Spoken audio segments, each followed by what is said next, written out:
Dan pintu-pintu neraka ditutup ketika bulan Ramadan. Tidak ada satu pintu pun pintu neraka yang dibuka.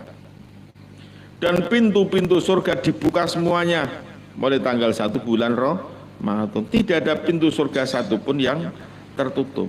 Dan tiap malam ada pengumuman dan malaikat yang mengumumkan pengumuman dari Allah.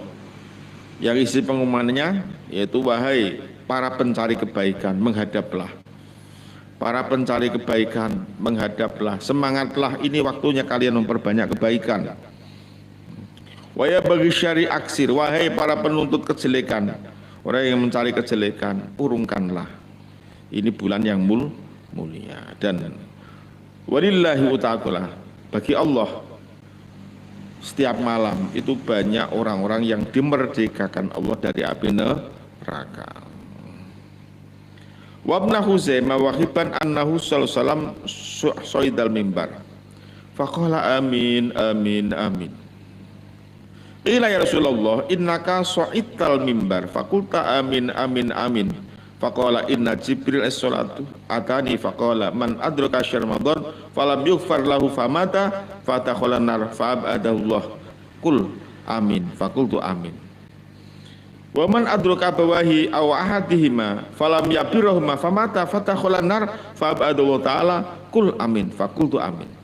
Wa man dzukirtu indahu falam yusolli alaika wa man dzukirta indahu falam yusolli alaika famata fatahlar fa'abadallah faqul amin faqultu amin.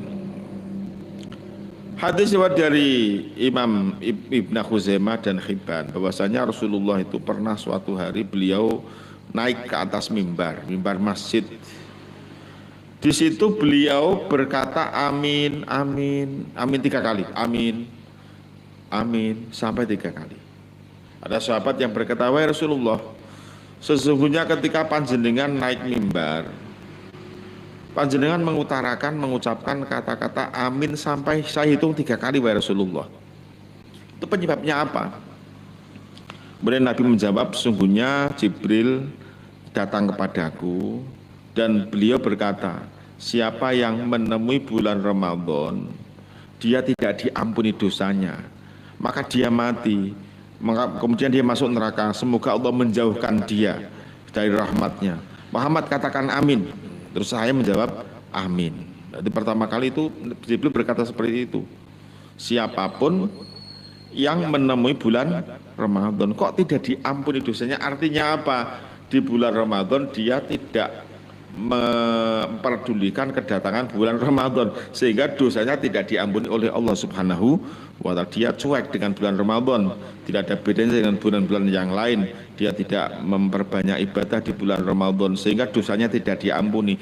Ini didoakan jelek oleh malaikat Jibril, semoga Allah menjauhkan dia dari rahmatnya. Muhammad katakan amin. Diamini oleh Kanjeng Nabi, sangat mandi. Doanya Jibril sudah mandi, diamini Nabi Muhammad, sangat mandi sekali itu. Ya. Kemudian yang kedua, Jibril berkata kepadaku, siapa yang menemukan yang siapa yang menjumpai, menangi kedua orang tuanya atau salah satunya, kemudian dia tidak berbuat baik, berbakti kepada keduanya atau salah satunya, kemudian dia mati dan dia masuk neraka, semoga Allah menjauhkan dia dari rahmatnya. Kemudian saya disuruh Jibril mengaminkan, saya juga mengatakan amin. Jadi artinya dari keterangan ini ya sangat pentingnya menghormati, berbakti kepada kedua orang tua. Bahkan Jibril mengatakan siapapun yang menjumpai kedua orang tuanya atau salah satunya kemudian dia tidak berbuat baik, tidak berbakti kepada keduanya atau salah satunya sehingga dia mati masuk neraka, semoga Allah menjauhkan dari rahmatnya. Diaminin Rasulullah. Itu sangat menakutkan sekali bagi orang, akibatnya orang yang tidak mau berbakti atau berani terhadap kedua orang tuanya. Didoakan Jibril, diamini Rasulullah. Kemudian yang ketiga, siapapun yang engkau disebut di sisinya, kemudian dia tidak membaca sholat kepadamu, kemudian dia mati tidak masuk neraka, semoga dia dijauhkan oleh rahmatnya. Muhammad katakan amin. Amin, saya menjaga kata amin. Jadi ketika mendengar Nabi kata-kata, mendengar kata-kata menyebut nama Muhammad, nama Nabi Muhammad, kok dia tidak membaca sholawat kepada Nabi karena tidak begitu memperhatikan. Kemudian dia kok mati akan celuk oleh malaikat Jibril dan diamini oleh Rasulullah Shallallahu Alaihi Wasallam. Itu pentingnya kita ketika mendengar Nabi Muhammad atau nama yang lainnya dari Nabi Muhammad, kita seharusnya ya kita perhatikan betul, kita membaca sholawat kepada beliau supaya tidak terkena doanya malaikat Jibril dan yang diamini oleh Rasulullah Shallallahu Alaihi Wasallam.